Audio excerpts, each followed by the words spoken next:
Soy Fernando Díaz Villanueva. Hoy es 6 de junio de 2024 y esto es La Contracrónica.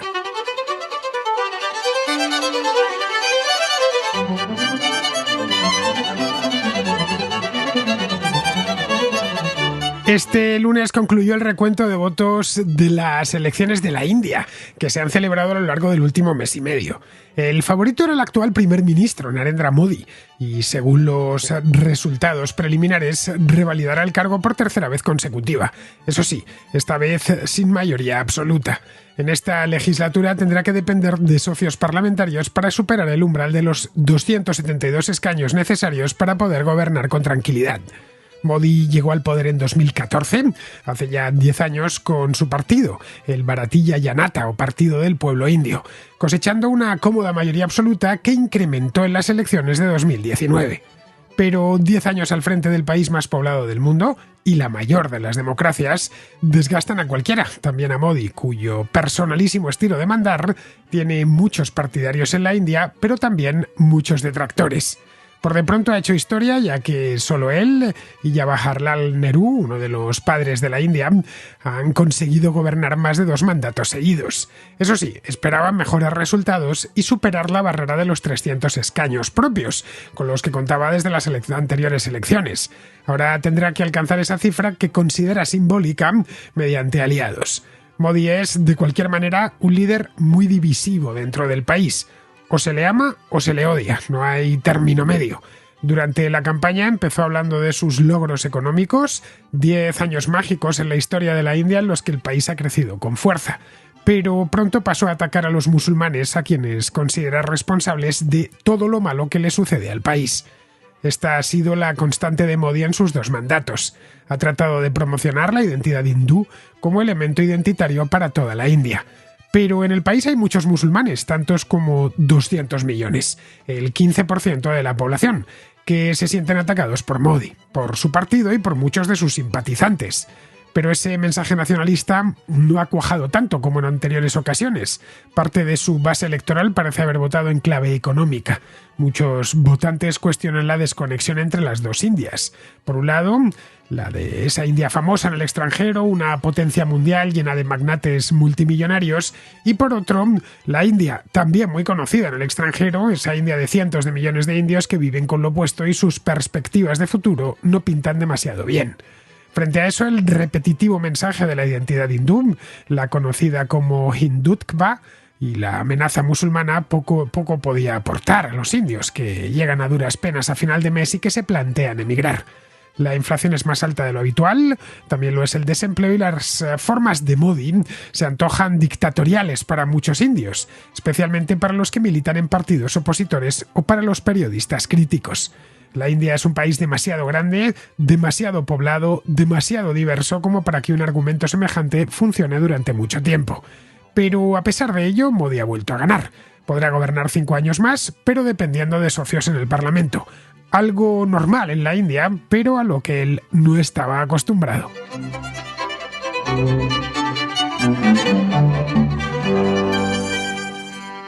A lo largo del último mes y medio se han celebrado elecciones en la India. Y yo, si os soy sincero, es la primera vez en mi vida que he seguido las elecciones de la India. A ver, no al día, porque tampoco es que se puedan seguir al día, son unas elecciones muy largas, pero les he ido dando seguimiento. Antes, las elecciones anteriores de 2019 las dejé pasar. No leí una sola columna, un solo artículo durante el mes y medio de periodo electoral que hay en la India. No os explico por qué es tan largo. Pero esta vez ya me interesó algo más y he estado siguiéndolas desde que empezaron, allá por el mes de abril hasta el momento presente. Digo bien lo de mes y medio porque es lo que se tarda en votar en la India. En función del estado, hay un total de 28 más una serie de territorios federales, como es el caso de la capital.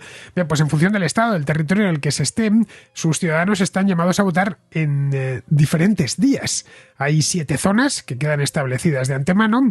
La primera votó el 19 de abril, de esto hace ya pues más y medio prácticamente, y la séptima, la última, el día 1 de junio. Lo hacen así porque el país es simplemente inmenso. Tiene más de 3 millones de kilómetros cuadrados de superficie, pero eso podríamos pensar que es menos que Canadá o menos que Estados Unidos o que China. Estaríamos hablando de un país similar en ese aspecto a Argentina. Es un país extenso, sin ninguna duda, pero lo que se sale de todos los registros es en la demografía. La población es inmenso en términos demográficos. En 2023 se estimó una población de 1.469 millones de habitantes, unos 60 millones más que en China, que dejó el año pasado de ser el país más poblado del mundo. En esto hay escuelas y hay opiniones. Como no ha habido un censo en ninguno de los dos países realizado en los últimos años, pues andan todavía diciendo que si es uno, que si es otro. Las más recientes apuntan en todo y siempre, prácticamente todas, a que el país más poblado del mundo en estos momentos, por poquito, eso sí, es la India.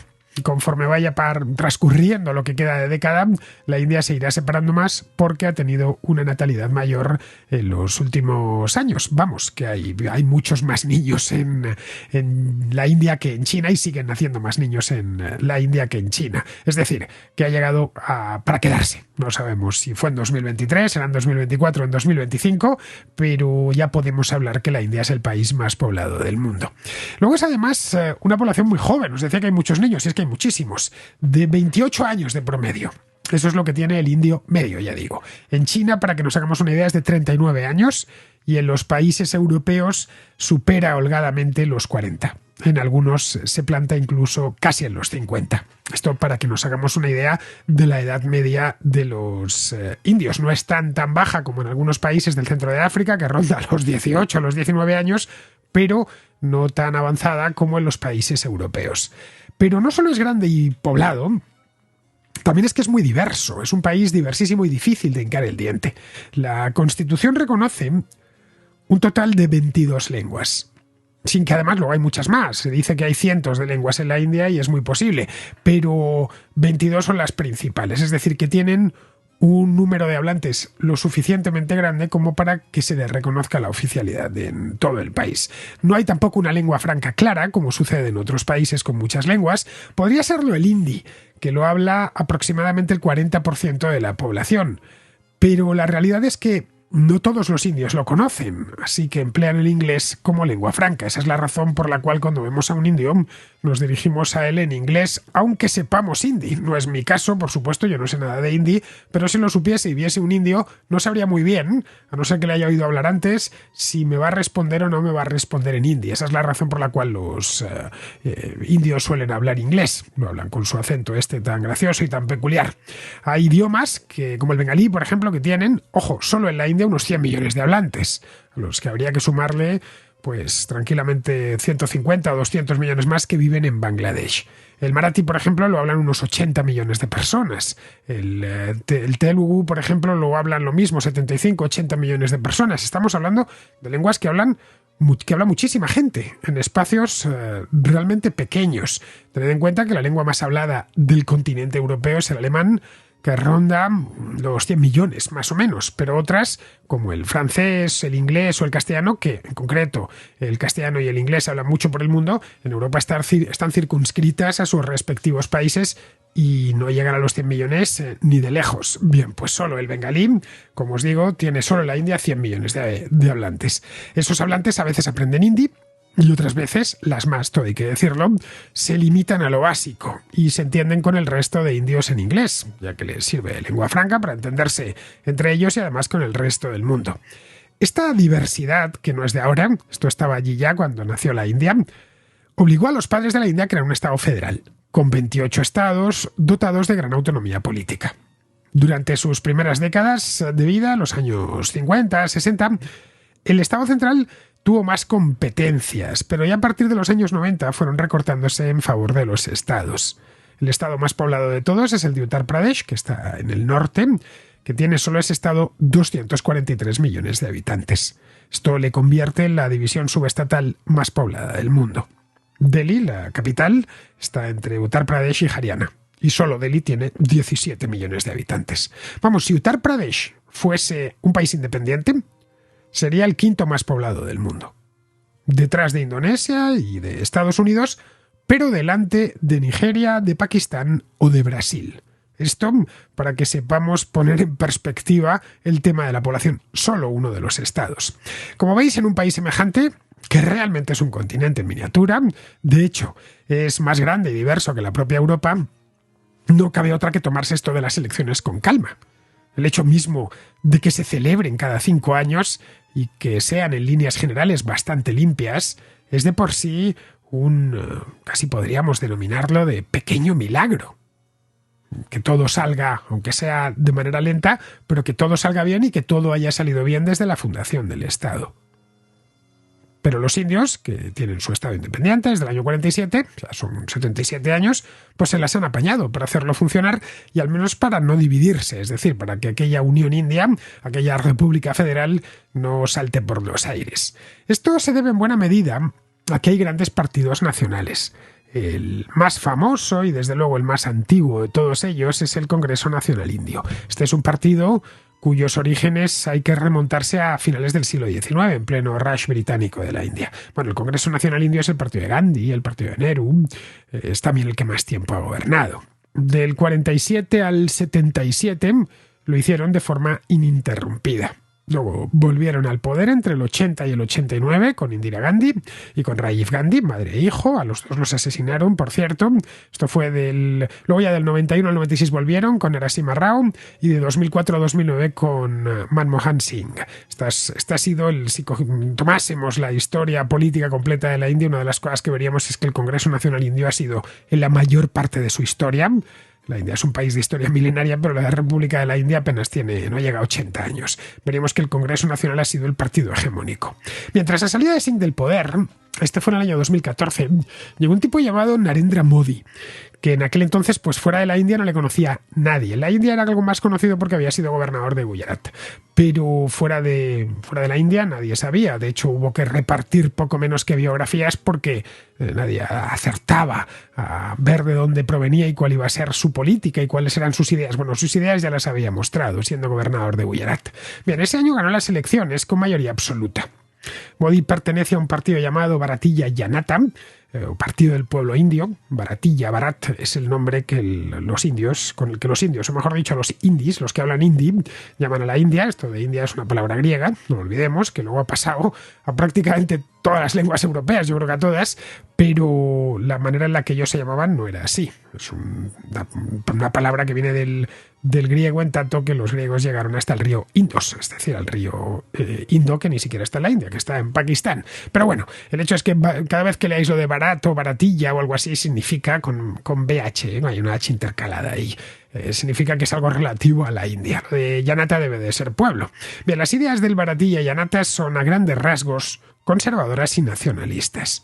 Las del Congreso Nacional Indio son más bien socialdemócratas. Es decir, en líneas generales estoy hablando. A grandes rasgos, las categorías políticas en la India no son exactamente las mismas que en Occidente, y mucho menos exactamente las mismas que en Europa. Lo digo porque sucede que a veces uno baja sobre el programa de tal o cual partido, del Congreso Nacional o del Partido del Pueblo Indio, y se encuentra con que no encajan con lo que haría un partido socialdemócrata o un partido conservador en Europa. Bien, esto no solo sucede en la India, sucede en otros países del mundo. De hecho, se nota el cambio, por ejemplo, pasando de Europa a Hispanoamérica, que la izquierda muchas veces no reviste las mismas características. Bien, volviendo a hecha esta salvedad, y es importante tenerla en cuenta porque es importante conocer qué significa derecha e izquierda en cada uno de los países, Modi lleva 10 años en el poder. Es, digamos, una cifra redonda y tiempo más que suficiente como para haber dejado un legado, por lo menos para hacer una conclusión, sacar conclusiones sobre su gobierno. Ha llegado a ser muy conocido en el extranjero. Os decía antes que cuando llegó nadie sabía nada de él. Hoy está en todas las salsas. La India se ha convertido ya en una potencia económica. Por PIB medido en paridad de poder de compra, es hoy por hoy la tercera economía del mundo, después de Estados Unidos y de China. En PIB per cápita, como ya sabéis, es decir, que si partimos el PIB completo entre los habitantes, hay como son tantos, claro, son 1.400 millones, ahí está mucho más abajo, en el puesto 125. Su PIB per cápita es de unos $10.000, más o menos lo mismo que países como Guatemala, Marruecos o Bolivia. Pero no nos engañemos, en la India hay mucho dinero, muchísimos millonarios. también hay un mercado inmenso en continuo crecimiento.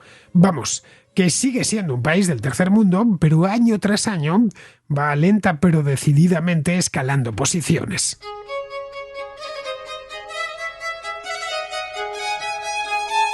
El crecimiento económico ha sido uno de los reclamos de Modi en estos 10 años. Pero no solo eso. Modi es un nacionalista, voy a decir indio, más que indio es un nacionalista hindú. Un nacionalista hindú convencido.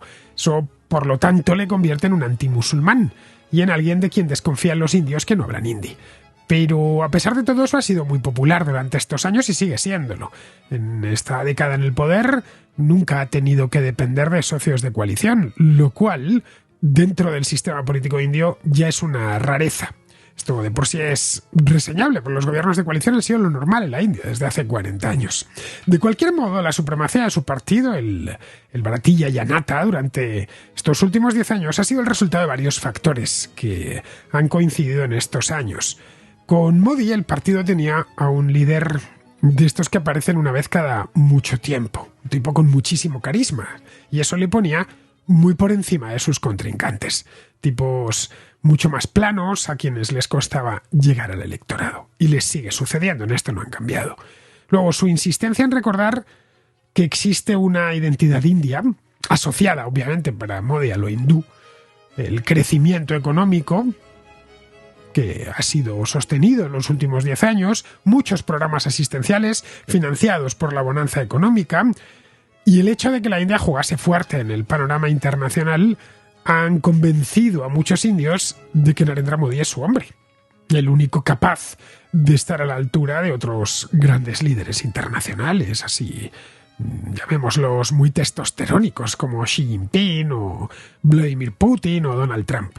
Frente a esto, la oposición ha estado casi permanentemente dividida y no sabía muy bien cómo contrarrestar a Modi, al menos cómo contrarrestar a Modi en su terreno, en el terreno en el que él es fuerte y donde se maneja convenientemente.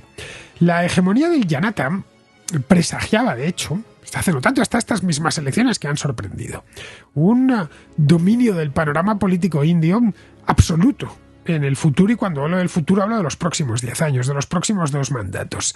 De hecho, Modi lo ha dicho en muchas ocasiones, que su programa, el que presentó en 2014, no bastaba con un mandato de 5 años, que es lo que tienen los primeros ministros en la India. Tampoco con uno de 10 años ni con uno de 15. Ya dijo en su momento que iba a necesitar 20 años para reinventarse la India, colocarla a la cabeza del mundo, hacer que tuviesen una identidad no común, porque eso es imposible, pero crear algo parecido a una identidad india, algo que ya, por cierto, intentó Nehru, intentaron los padres de la India en su momento, y se tuvieron que quedar con un programa de mínimos, siendo como es un lugar tan diverso.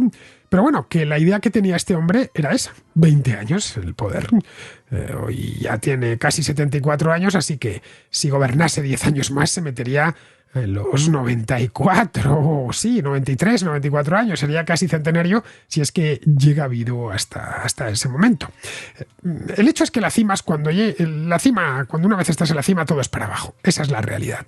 Y según hemos visto en estas elecciones, las elecciones de esta primavera, Modi alcanzó la cima en 2019. Y esto es lo que se ha podido comprobar. El partido seguirá siendo importante, seguirá gobernando, pero como os decía, Modi tiene ya casi 74 años y este seguramente sea su último mandato. En el próximo se habrá puesto ya prácticamente en los 80. Si está bien de salud se podrá volver a presentar, naturalmente. Pero en tanto que Modi es el capital principal del Bharatiya Janata, sin él o con él ya metido en años, muy mayor y ayuno de energías, lo más probable es que terminen entregando el poder a la oposición en las próximas elecciones que se celebrarán en 2029. Vamos, muy mal lo tiene que hacer la oposición para no recuperar el poder, la coalición liderada por el Congreso Nacional, en las elecciones del año de dentro de 5 años. Podría suceder también que se terminase convirtiendo Modi a su partido en un partido hegemónico como lo fue el Congreso Nacional Indio durante muchos años. Esto es una posibilidad, pero para eso necesitan un líder que aún no tienen. Y que es improbable que aparezca porque la sombra de Modi es muy alargada. Eso de que exista un partido hegemónico que retiene el poder durante décadas, sin importar los líderes que van pasando por él, puede parecernos propio de las dictaduras, pero a veces se da en las democracias. Incluso en democracias de calidad. Del primer mundo. El Partido Liberal Demócrata de Japón ha gobernado a solas o en coalición durante décadas, desde los años 50. Alguna vez ha salido a la oposición, pero contadas.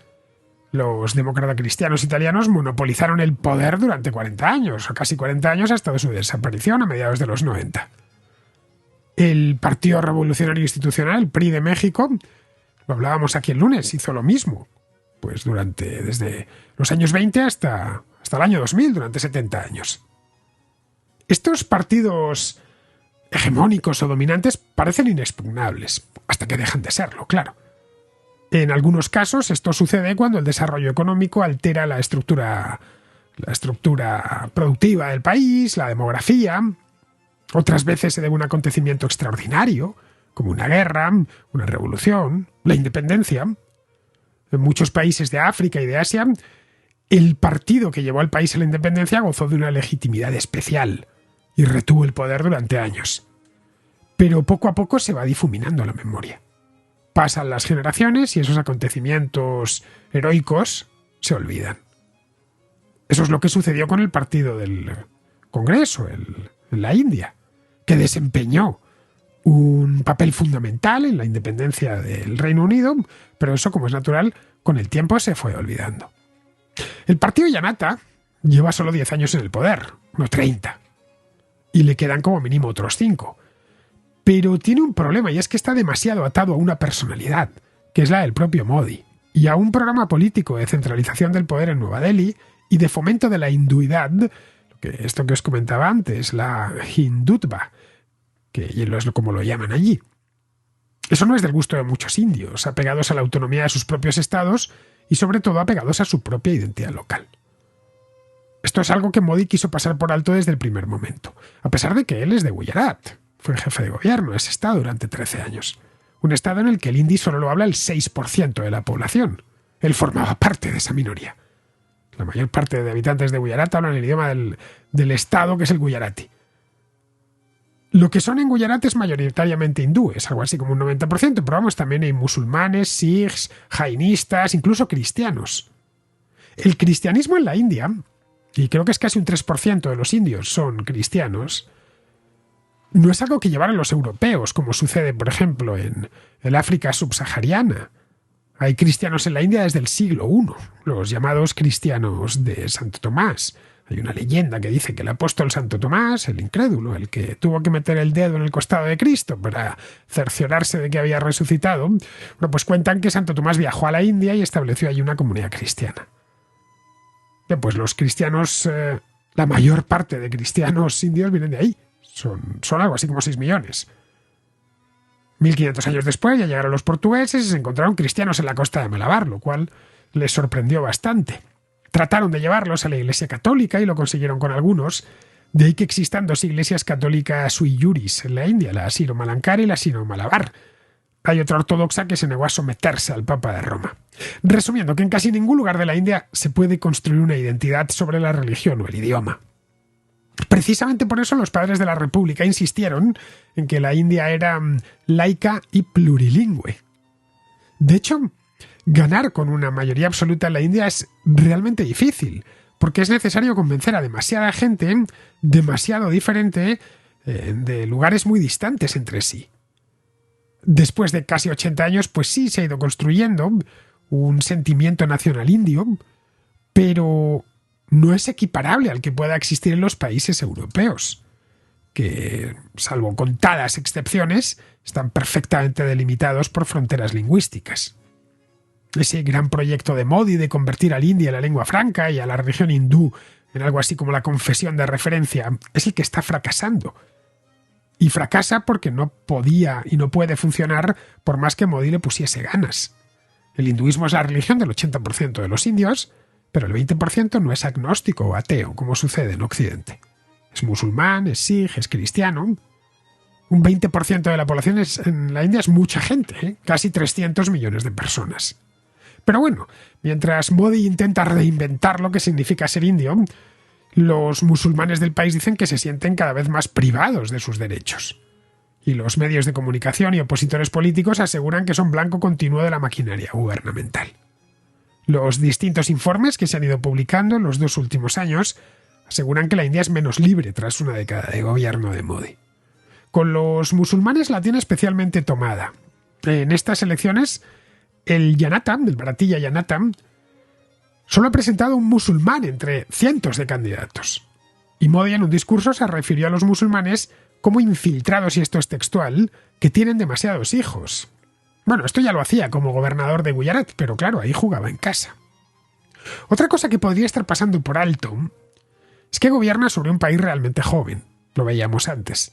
Cada año se incorporan al mercado electoral millones de jóvenes que lo tienen todo por hacer, toda la vida por delante, y que miran al futuro más que al pasado. En Occidente sucede lo contrario. El electorado en Europa está envejecido y vota en función de sus intereses, que tienen más que ver con el pasado que con el futuro. En la India sucede lo contrario. Alemania, Francia, Italia o España son inmensos estados asistenciales. Y eso mismo, las pensiones, subsidios, atención médica no puede faltar. Hay regiones y pueblos en estos países que son geriátricos, gente mayorcísima. No puede estar mirando al futuro, mira al pasado y mira a estar al menos tranquilo. La India no es así, la India es un país de veinteañeros, a quienes seguramente esto de la hinduidad, la hindupka esta, les seduce, sin duda, al menos a los que sean indis, a los que hablen hindi y sean hindúes, pero menos que tener un buen empleo y prosperar en la vida. Vamos, que la hinduidad no resuelve los problemas cotidianos.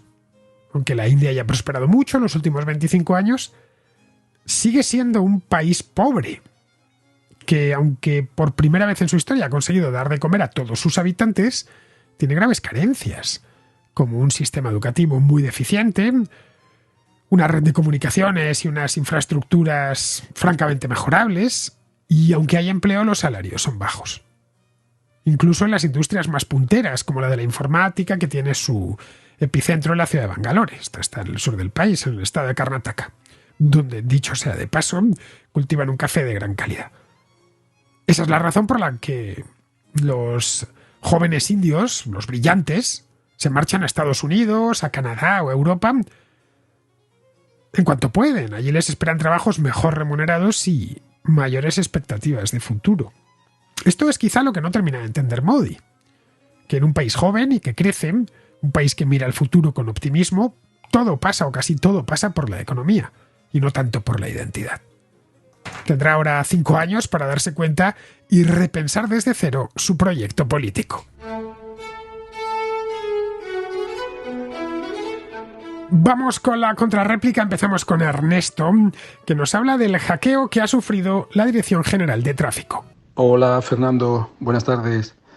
Mira, te mando este audio para enviarte una noticia de actualidad. Se ha sabido hace pocos días, y es que ha habido un robo masivo de datos de la base de datos de la DGT, más concretamente de la aplicación Mi DGT, que no sé si la conocerás, pero es una aplicación que se puede instalar en el móvil, en la que se puede tener el carnet de conducir y los documentos de vehículos que uno posea como titular, pues ahí se pueden tener todos esos datos. La verdad que es una aplicación que está muy bien, que la ha hecho la Dirección General de Tráfico y que es muy útil, en la que te permite no tener que llevar el carnet de conducir de plástico ni los documentos, porque ya a partir de la DGT pues ya se pueden mostrar a las autoridades en caso de que nos paren.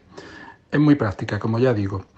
Sin embargo, han robado todos los datos. No sé, unos hackers, se piensa que quizás son hackers prorrusos, han conseguido hacerse con todos los datos de los 34 millones de usuarios que hasta el momento nos habíamos registrado en esa app. Entonces son noticias muy graves que nos ponen a todos en riesgo, ya que se sabe que ya esos datos, los 34 millones de datos, se están ofreciendo, comprando y vendiendo en la dark web, y que están pagando, por lo visto, un verdadero fortunón por ellos. Esto es así porque, claro, pueden ser usados para estafarnos, básicamente, para suplantar la identidad de la DGT y tratar de estafarnos. Entonces, a partir de ahora, pues yo advertiría a todos los contraescuchas que se anden con mucha prudencia cuando reciban notificaciones de multas o otras cosas de la DGT, porque podrían no ser la DGT, sino personas que están intentando engañarnos y robarnos.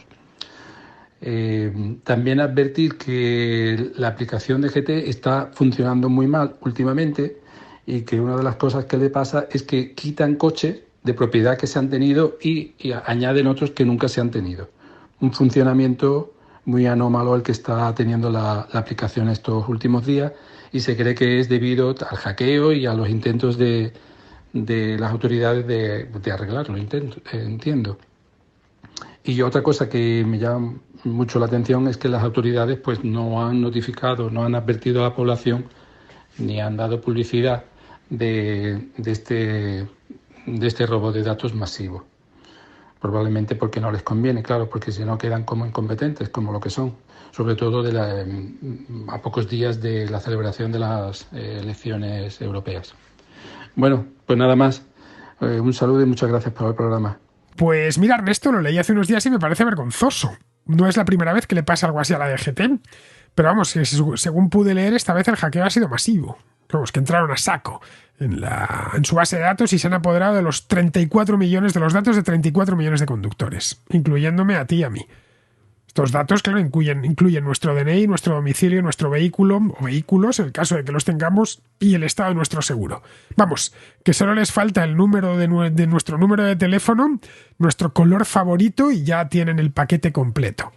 Esta información, como bien apunta Ernesto, es valiosísima, en tanto que todos esos datos, con todos esos datos en la mano, nos pueden estafar fácilmente. Si nos llega un correo proveniente de la DGT en el que muestra que saben nuestro nombre, nuestro vehículo, nuestro seguro, en fin, un montón de datos confidenciales o por lo menos personales, es posible que nos lo creamos y que hagamos lo que nos digan. El caso es que esto es de una gravedad extrema, pero bueno, como en España hay tanta agitación política por otros temas, ha pasado un tanto desapercibido. De tratarse de una empresa privada, sería algo gravísimo y esa empresa automáticamente caería en bolsa en el caso de que cotizase allí. Pero si no cotizase tendría una crisis de reputación mayúscula. Pero claro, se trata del Estado, de un departamento dependiente del Ministerio del Interior, así que nos la tenemos que envainar. Por descontado, no se hacen responsable de nada ni el director general de la DGT ni el ministro del Interior.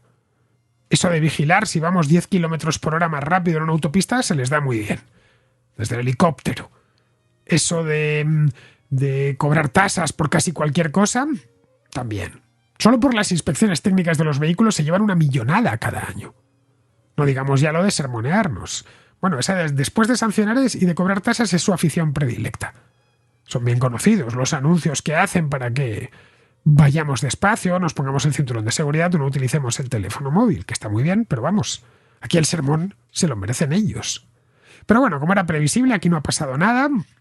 Se supo de la filtración a mediados de mayo y aquí estamos a 6 de junio y el asunto hay que buscarlo en los medios porque está escondido. Y la culpa no es de los medios, te lo aseguro.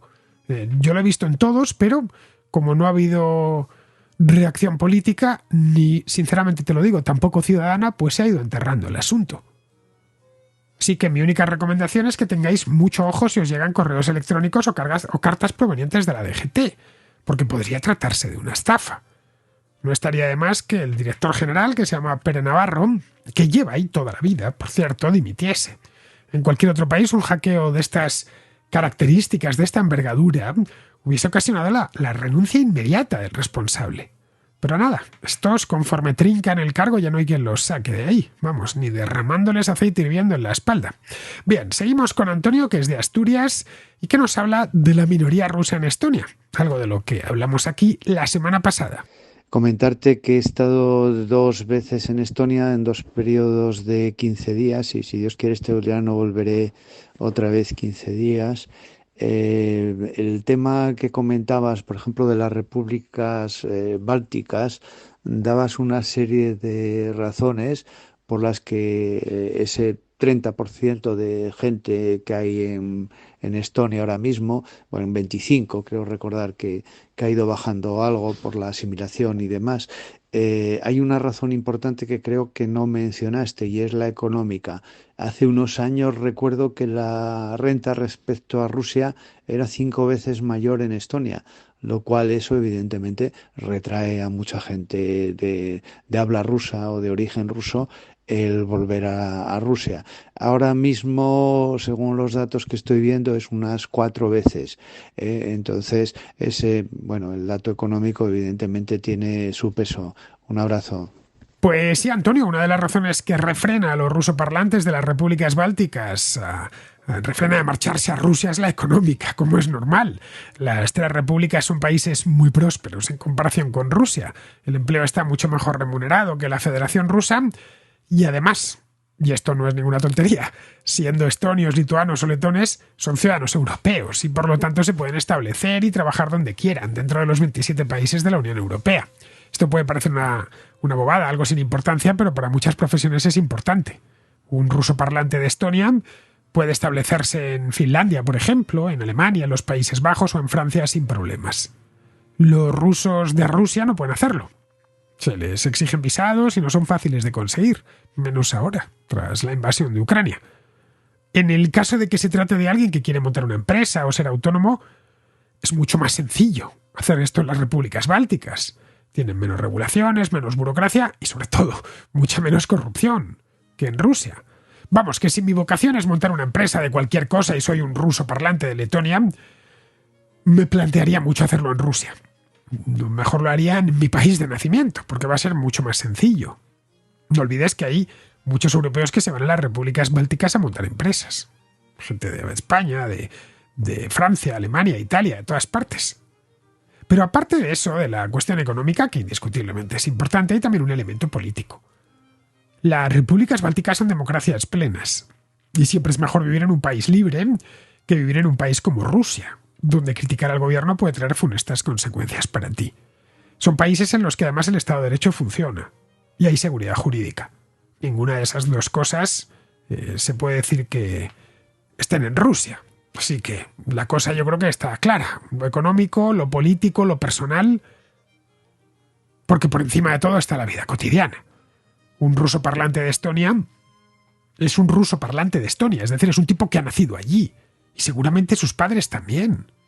Lo considera su país porque no conoce otra cosa. Es decir, que si emigrase a Rusia, conocería bien el idioma y la cultura, pero seguramente sería un país extraño para él. Como decía el otro día, los jóvenes aprenden ya el idioma del lugar y son bilingües. Vamos, no les supone esfuerzo alguno vivir en Letonia, en Lituania o en Estonia. Vamos, no existe nada parecido, insistí el otro día en esta idea. Nada parecido a dos comunidades enfrentadas y perfectamente separadas con líneas muy claras. Hay rusoparlantes en estas repúblicas que efectivamente viven rodeados de gente como ellos, pero eso es más en el medio rural, no en las ciudades ni en las zonas más pobladas de estos países. Allí tanto los estonios como los letones o como los lituanos se mezclan con ellos, claro. La minoría rusa convive en el día a día con el resto de la población sin que haya problemas. Los seres humanos estamos acostumbrados a convivir con la diversidad. Eso es lo natural, lo que llevamos en nuestra naturaleza. No nos molesta siempre y cuando haya respeto. Es la política la que crea los problemas entre comunidades de lenguas o de religiones distintas. Son problemas inducidos desde arriba para controlar mejor a la población. Bien, vamos ahora con Israel, que nos comenta un detalle sobre las coaliciones nacionalistas que se presentan a las europeas. Y me gustaría hacer un comentario al hilo de la fenomenal tomadura de pelo que tendrá lugar en las próximas elecciones europeas, por lo menos en Galicia, que supongo que pasará en el resto de comunidades. Y es que en el caso de las coaliciones que han formado los partidos separatistas para presentarse juntos a las elecciones, hacer masa crítica, resulta que en sus respectivas comunidades autónomas solamente aparecen los candidatos del propio partido. Es decir, el BNG tiene una papeleta trucada en la que solamente aparecen candidatos del BNG. Y se oculta, pues bueno, que si un gallego le da por votarles, en realidad está votando al número 1, que es de Esquerra, al número 2 de la lista, que es de H. Bildu, en este caso es Fernando Barrena, que es una persona condenada por delitos de terrorismo, y bueno, lo que confirmaría un poco el papel de pagafantas del BNG en estas historias, y también, como ya he comentado, que en la coalición está EH Bildu, una circunstancia que fue estos devaneos del BNG con Bildu, pues fue comentada por el PP en la campaña electoral de las últimas elecciones autonómicas, y desde luego pues daba en la tecla, porque Ana Pontón, la candidata del BNG, cada vez que le mencionaban el tema se subía por las paredes. No decía esto de, bueno, es un partido más y la paz, no sé qué. Sabe que eso es pues, un desdoro aquí en Galicia y que les tuvo, pues bueno, no les hace mucha gracia, y tiene la ventaja de que a mí me parece inadmisible que se pueda acudir a unas elecciones y que la papeleta esté trucada, que en una papeleta se oculten nombres de candidatos. Yo creo que estas cosas que pasan en España son inadmisibles. Los grandes partidos sabrán por qué conceden estos caprichitos a los separatistas, aunque bueno, creo que más o menos todos sabemos por qué lo hacen. Y bueno, esperemos que algún día, no sé, tendrá que venir un Milei español para que cuando lleguen con sus historietas a Madrid los separatistas, alguien les diga, mire, disculpe, no. Como bien sabes, Israel, en las elecciones europeas la circunscripción es única, y esa es la razón por la que los partidos nacionalistas deciden cada vez que se presentan que hay que conformar coaliciones, porque si no, no sacarían escaños. Actualmente hay dos, una es en la que está el BNG junto a Bildu y Esquerra, y otra es en la que está el PNV y Coalición Canaria. Los de Junts se presentan en solitario esta vez. La primera se llama ahora Repúblicas, bueno, ya se llamaba así en las de 2019, y la otra Coalición por una Europa Solidaria. Hace unos años había otras. Los de Esquerra Republicana estaban en una llamada Esquerra por el dret a decidir o algo así. Recuerda que estaban en pleno proceso, en 2014, y los del BNG estaban en una llamada Los pueblos deciden. Estaban también con Bildu. Lo que yo desconocía era que en función de la región la papeleta cambiaba. En tanto que es una circunscripción única, esto supone que en Galicia aparece el BNG, pero si quieres votarlos en Madrid aparecerá su coalición completa. Es decir, la lista de ahora República es completa. Yo creo que eso no debería estar permitido, porque no te están ofreciendo la lista de candidatos entera. De hecho, he ido a mirar ya por pura curiosidad, y lo que me he encontrado es que con que el primer candidato del BNG va en el puesto número 3 de la lista general. Los otros dos o son independientes o de Bildu. Bueno, uno es la de arriba, es de Esquerra, y la de Ana arriba, y el otro de Bildu. De hecho, si ves la papeleta general de la coalición, la que pondrán en los colegios electorales del resto de España, quitando Cataluña, el País Vasco y Galicia, si ves esa papeleta, la que pondrán en Madrid, la cabeza de lista se llama Diana Riba, que es independiente, según pone aquí, pero que la ha puesto Esquerra. En el País Vasco, en cambio, aparece la papeleta de Bildu con Fernando Barrena, y en Galicia la papeleta del BNG con Ana Miranda. Vamos, que son papeletas a la carta en toda regla. He ido a mirar y efectivamente esto es perfectamente legal. Está en el artículo 222 de la Ley Orgánica del Régimen Electoral, que es la ley por la que se rige el sistema electoral en España. Bien, pues vamos a terminar. Vamos con Pizarro, que nos habla del juicio a Donald Trump. Las complicaciones legales de Donaldo no son por hacer las cosas bien, son por hacer las cosas mal. Y si el juicio no ha sido mediatizado políticamente, lo parece. Los políticos ansían el poder y organizarle la vida a los demás. Gestionan con intereses variados el dinero que se les quita bajo coacción a los contribuyentes, y la mentira preside toda su labor. Donaldo entró en política como es él, a hacerlo todo y todo más que nadie. Verle es desagradable por su invasor ego e hipnótico por su tamaño y equilibrismo. Un cordial saludo de Pizarro. Y hasta aquí, queridos amigos, llega la contra de hoy, 6 de junio, mañana es 7, pero como es 7 significa que es viernes, porque estamos hoy a jueves, y los viernes tenemos contrahistoria, así que allí nos escuchamos. Hasta mañana.